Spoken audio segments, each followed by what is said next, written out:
Entrevista a... Sebastián García, próximo a graduarme.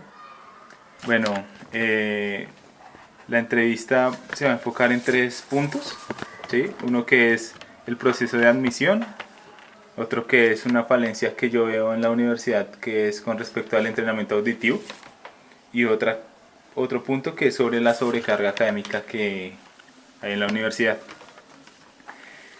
En primera instancia me gustaría saber cómo fue su examen de admisión para aspirar a estudiar música en la Universidad Inca de Colombia. Bueno, recuerdo que mi examen de admisión fue una parte escrita, fue como dos partes, ¿no? Una como que donde me hacían preguntas auditivas de intervalos. Una fue de intervalos, otra es como fue en reconocimiento de alturas. Sí, sí, sí. Eh, También me dijeron que tocara algo en algún instrumento y en ese momento había una guitarra, entonces toqué como una línea de bajo que me sabía en ese momento, porque entré a presentarme a bajo eléctrico. Okay. Y la otra parte era como escribir algo, escribir como un cuento, un relato y responder unas cosas, pero nada más, no Listo. recuerdo más. Listo, muy bien. ¿Usted conocía previamente los ítems o conocimientos previos que debía tener para ingresar a la universidad? No, no había como un requisito que yo recuerdo. Ok, bien. Antes de entrar a la universidad, ¿usted tuvo experiencia musical previa? ¿Algunos estudios o...? Sí, sí, ya había estado en el colegio, tuve un proceso de música, también tuve una clase, estuve en clases de extensión en la pedagógica, entonces Bueno. ya tenía un previo conocimiento. Listo. Conocimiento. Muy bien. Yo planteo o yo hago una analogía entre la música y el lenguaje. Entonces, así como usted aprende el lenguaje y digamos para hacerle esta entrevista, usted me escucha, me entiende lo que yo le estoy diciendo y me habla, ¿cierto? Para responderme, pues nos podemos comunicar. Y también podríamos hacerlo de una forma escrita, ¿cierto? Entonces, el lenguaje maneja 4 competencias básicas, que es hablar, escuchar, leer y escribir. Yo hago la analogía con la música, con el lenguaje y planteo que una persona que quiera ser músico profesional necesita dominar esas mismas 4 competencias. Yo veo que en la universidad lo que veo como más grave es el entrenamiento auditivo, o sea, la parte de la escucha, de en esas 4 competencias que yo planteo que son básicas para un músico profesional. Me gustaría saber, usted recordando sus clases de solfeo, ¿qué tanta era la intensidad horaria en que le enseñaban entrenamiento auditivo? Bueno, eso ya recuerdo que era como un sorteo, ¿no? Porque en ese entonces habían como 5 profesores de solfeo y pues cada uno tenía un proceso. Okay. Yo estaba con un maestro que el hombre solo enseñaba lectura, tenía como un método a enfocarse a la parte de auditivo, pero pues era muy a lo armónico, lectura en claves, un poco ritmo y pues el auditivo, pues no sé, yo la verdad para entonces no fui muy consciente de lo que él trataba de hacer en cuanto al auditivo, ¿no? Sí, sí. No sé los otros profesores cómo manejaban eso. Digamos, sé que había un profesor que utilizaba ejemplos de algunos, no sé, algunas referencias de propagandas y eso que tenían intervalos que hacen que uno pudiera relacionarlos. Entonces eso como que Le ayudaba. ayudaba y ellos como que avanzaban en eso, pero pues uno también se enfocaba como, bueno, estoy avanzando en este oído, en el armónico, estoy leyendo más, entonces uno Claro. como que no le pone cuidado a eso y más adelante uno se va a dar cuenta que, bueno, me faltó un poco de esto. Ok. ¿Usted tuvo en el transcurso de los semestres de solfeo distintos profesores? Sí, muchos, demasiados. ¿Cuántos más o menos? Creo que conocí a todos. Sí. Muy bien. Pero bueno, ya que su experiencia de ver con varios profesores, ¿hubo diferencias entre la forma de enseñar entrenamiento auditivo entre todos.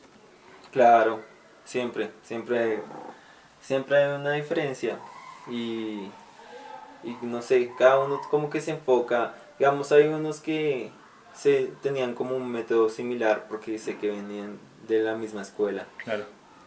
otros tenían otra escuela más de otros lados, que habían estudiado en otros lugares, entonces como que traían un foco un poco más, sus clases eran un poco más interactivas, otras eran, pero siempre buscaban, no siempre logré como encontrar ese enfoque a la, o sea, Sí, sí, sí. buscar claridad hacia el auditivo, ¿sí? Siempre como que era mucho ritmo, reconocer la armonía, el solfeo, todo Sí, esto, ¿sí?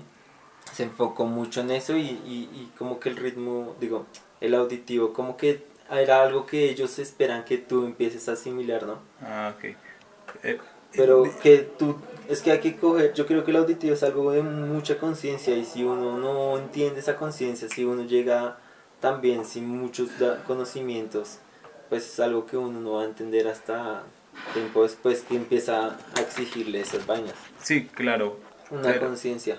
digamos los profesores, había uno que por ejemplo se dedicaba más a enseñar ritmo, otro más lectura, otro más, de pronto Exacto. otros sí enseñaban entrenamiento auditivo y nunca hubo, o sintió usted que nunca se siguió un programa, No, digamos, digamos, todos estaban como por su lado, porque hasta uno ya estaba era preparándonos para los énfasis, para entender el jazz, todo esto, sí. claro. Entonces nos daba como una preparación. Obviamente se enfocaba, tenía cosas del solfeo, pero también enfocado hacia ese, buscando ese proceso hacia allá. Ah, ok, Digamos, él como que trataba de encaminar, cada uno como que trataba de ayudarnos de cierta manera.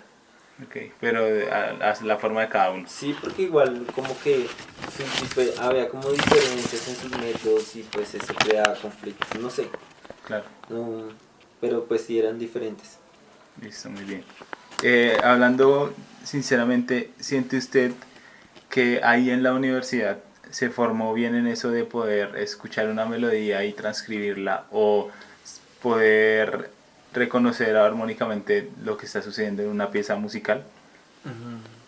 Desde el lado melódico no, no me fue muy bien. Ok, El lado armónico sí puedo reconocer. Obviamente eh, tuve una buena práctica en cuanto a la parte de las clases de armonía, donde ah, ok. practiqué mucha, nos ponían a practicar y a tomar mucha conciencia en cuanto a la parte de todo esto de los Sí, sí, sí. enlaces. O sea, fue más su formación auditiva más en la clase de armonía Ujú. que en la Sí, parte del solfeo. sí, Que se supone que bueno, la el clase. solfeo también me ayudó mucho, ¿no? Claro, claro. Porque mi primer maestro pues se enfocaba en eso. Ah, ok. O sea, nos reforzaba muchísimo en dictados armónicos. Melódicos eran pocos porque nos costaba mucho y es que Mm, es muy, digamos, aún me cuesta un poco. ok, ok. Bien, Sí. perfecto. El tercer punto que voy a mirar es sobre la sobrecarga académica. Eh, para ponerle un ejemplo, en la Universidad Nacional hay dos, lo máximo que se den de materias son 6 por 2 semestres y por ejemplo de sexto a octavo las horas a un estudiante que entra a estudiar música instrumental, por ejemplo piano, se le duplican las horas de su instrumento y se ve repertorio de nivel superior. Entonces todo está enfocado a que si usted entra a estudiar o quiere ser instrumentista, se dedique a su instrumento. Si usted quiere ser compositor, se dedique a componer y a arreglar, a orquestar. Eh, yo contando las materias en la Universidad Inca son 10 las que se ven en séptimo y octavo y en noveno se ven 9.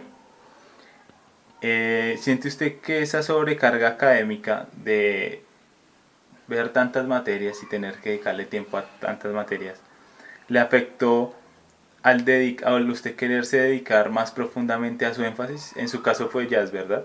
El Correcto. énfasis, digamos, a sentarse a estudiar improvisación, a sentarse más a su instrumento, el estar haciendo trabajos o el tiempo de ir a clase, por ejemplo, o bueno, todo lo que lleva a una clase, le afectó al dedicarse más a de fondo, a aprender más con profundidad su énfasis. Mm, bueno, sí, sí afecta un poco el tener tantas clases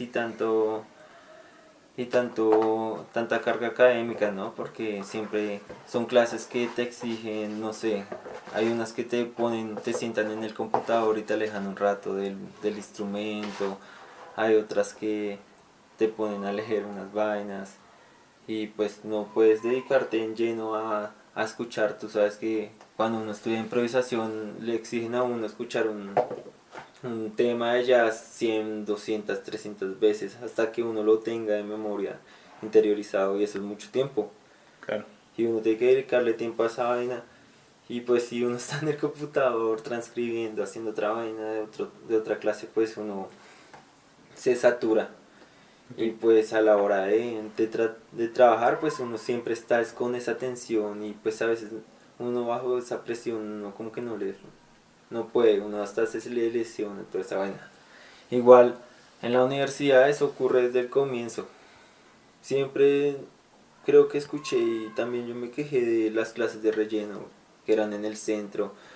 En la universidad a mí me parece que al tener un problema de infraestructura ok, no puede organizar sus clases. A mí me parece que esas clases podría organizarlas en un bloque en la mañana y dejarnos el resto del día libres.